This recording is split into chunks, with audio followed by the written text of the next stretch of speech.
कि एक परिवार में एक व्यक्ति को आरक्षण मिलना चाहिए जब तक कि मेरे बेटे को कोई ब्राह्मण अपनी बेटी दान नहीं करते या उससे उसका संबंध नहीं बना। केवल आर्थिक आधार की अगर बात है तो कहते हैं दोस्तों, हवा में फैलने वाला धुआं इंसान को मारता नहीं है, लेकिन उससे भी ज़्यादा खतरनाक वो धुआं है जो इंसान की सोच में भर जाता है। ऐसा जहरीला धुआं जिसकी गंध दूर दूर तक समाज को दम घोंटू बना देती है, और जब वही गंदगी किसी बड़े पद, बड़ी कुर्सी, बड़ी वर्दी के पीछे छुपी हो, तब वो सिर्फ सोच में नहीं बल्कि पूरे सिस्टम को सड़ा देती है।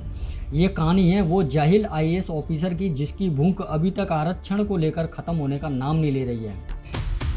ये कहानी है उस IAS ऑफिसर की जिसके ऊपर न जाने कितने फर्जी आरोप और महिलाओं के साथ खिलवाड़ के आरोप लगे हैं। ये कहानी है उस IAS ऑफिसर की जिसने आज हिंदुस्तान की बहन बेटियों के प्रति मान सम्मान की हद पार कर दी। खैर, जानेंगे आज की इस वीडियो में।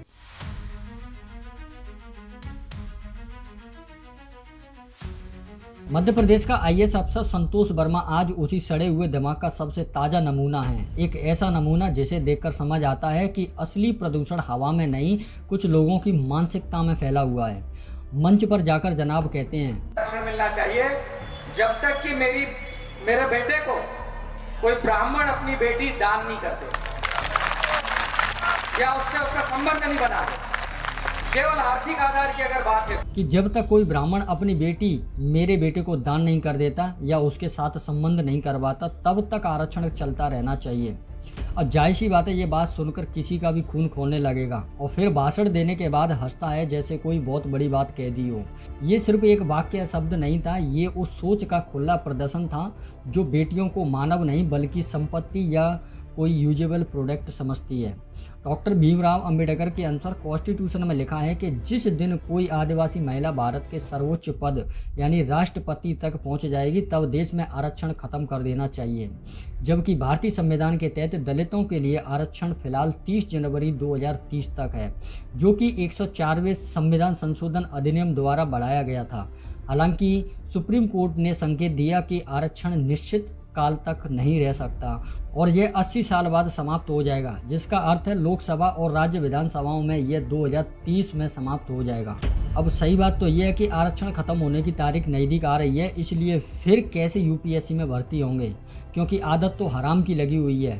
कम मार्क्स आए हैं फिर भी UPSC में भर्ती हो गए, अनलिमिटेड अटैम्प्ट दिए, आ गया होगा किसी न किसी अटैम्प्ट में नंबर।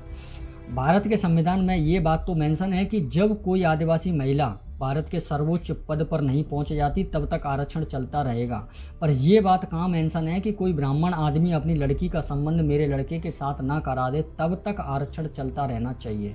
अब सवाल ये आता है कि वहाँ पर मौजूद भीड़ में से किसी इंसान ने इससे एक सवाल तक नहीं किया कि बेटी कोई खाने पीने की चीज़ है, कोई मशीन है, कोई गिफ्ट जैसी चीज़ है जो उठाकर तुझे दे दिया या तेरे बेटे को दे दिया।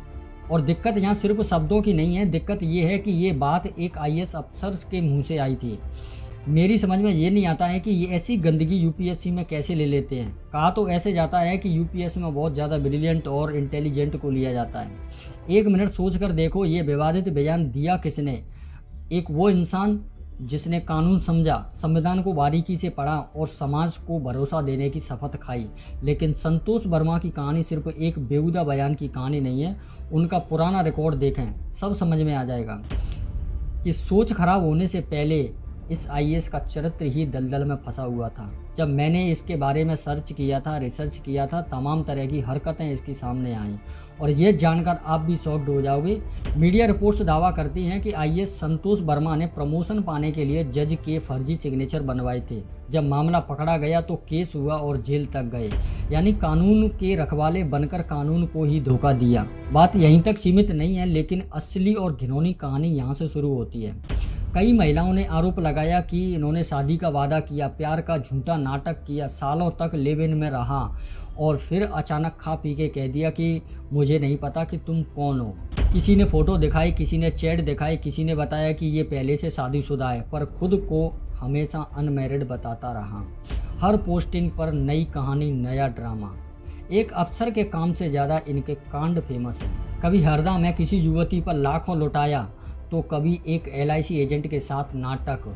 ये वो IAS है जिसने कभी घर में काम करने वाली नौकरानी तक को नहीं छोड़ा, यानी ठरक नीच बेशरम को भी शर्म आ जाए, इतनी घटिया इनके खाते में दर्ज है। और सबसे डरावनी बात तो ये है कि इतना सब कुछ होने के बावजूद भी सिस्टम चुप है। IAS एसोसिएशन चुप क्यों? केंद्र सरकार चुप है, राज्य सरकार चुप है, क्यों कोई फाइल नहीं खुलती इसके खिलाफ? क्यों कोई नोटिस जारी नहीं होता? क्यों कोई कार्रवाई नहीं होती? जैसे पूरे सिस्टम ने मौन रहने की चुप्पी साध ली हो। आखिर क्या वजह है इसके कारण इस IAS पर कोई एक्शन नहीं होता? मेरे हिसाब से 2 कारण हो सकते हैं। पहला, इस आदमी की फाइलें इतनी गंदी हैं कि कोई छूना नहीं चाहता। दूसरा, वो दलित अधिकारी है और सिस्टम डरता है कि अगर इस पर कार्रवाई की तो जातीय गुस्सा भड़क जाएगा।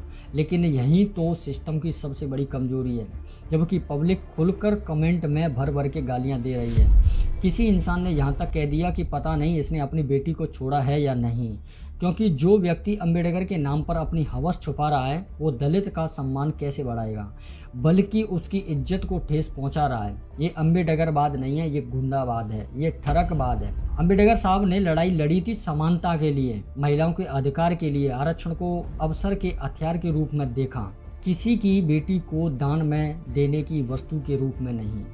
और आज वही आरक्षण कुछ लोग अपनी निजी वासना को वैध ठहराने का जरिया बना रहे हैं। अब मैं आपसे सीधा सवाल पूछता हूं, अगर यही इंसान कल आपके ज़िले का कलेक्टर बन जाए तो क्या आपकी बहन बेटी इसके ऑफिस अकेली जाएगी? क्या आपकी बेटी उसकी टेबल पर फाइल रख पाएगी? क्या आप खुद चैन की नींद सो पाओगे? अगर जवाब नहीं है तो फिर कार्रवाई क्यों नहीं? क्योंकि समाज में एक और बीमारी है, लोग जात देकर तय करते हैं कि कौन सही है और कौन गलत है। बहुत से लोग जानते हुए भी कि संतोष वर्मा गलत है फिर भी उसे बचाएंगे, सिर्फ इसलिए कि वो उनके समुदाय का इंसान है।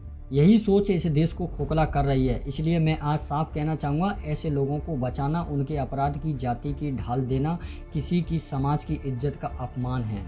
दोस्तों, ऐसी गंदगी को समाज से हटाना बहुत ज़रूरी है। जय हिंद, जय भारत।